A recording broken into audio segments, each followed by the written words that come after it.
राज्यामध्ये गेले काही दिवस मोठ्या प्रमाणात अतिवृष्टी चाललेली आहे।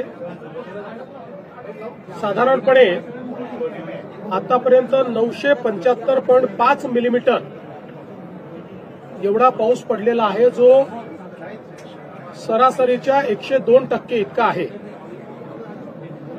काही भागामध्ये पूर परिस्थितीमुळे लोक अडकलेले आहेत।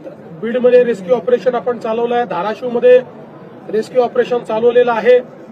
धाराशिवला आता 27 लोकांना हेलिकॉप्टरच्या मदतीने एनडीआरएफने बाहेर काढलंय। 200 लोकांना अजून वेगवेगळ्या ठिकाणी सुरक्षित ठिकाणी हलवलेलं आहे। आमचे आपत्ती व्यवस्थापन मंत्री गिरीश महाजन त्या ठिकाणी आहेत।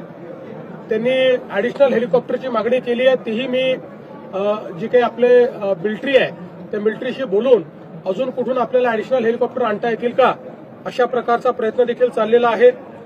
विशेषतः गेल्या काही दिवसांमध्ये अहिल्यानगर, जळगाव, सोलापूर, बीड आणि परभणी या भागामध्ये अतिशय मोठ्या प्रमाणात अतिवृष्टी झालेली आहे। जवळपास यामध्ये 8 जणांचा मृत्यू झालेला आहे, 10 जण हे जखमी झालेले आहेत। आता एनडीआरएफ आणि एसडीआरएफच्या 17 तुकड्या या सगळ्या भागामध्ये त्या ठिकाणी काम करतायत। आपल्याला कल्पना आहे की मागच्या काळातच आपण शेतकऱ्यांचं जे नुकसान झालं त्याचे पंचनामे करण्याचे आदेश आपण दिले होते आणि यावेळी आपण एकत्रित पंचनामे येऊन त्याला एकत्रित मदत करण्याच्या ऐवजी जसे पंचनामे येत आहेत तसं आपण मदत त्या ठिकाणी करतो। त्यामुळे आतापर्यंत आपण 31,64,000 शेतकऱ्यांना 2,215 कोटी रुपयाची मदत करण्याचे GR काढलेले आहेत।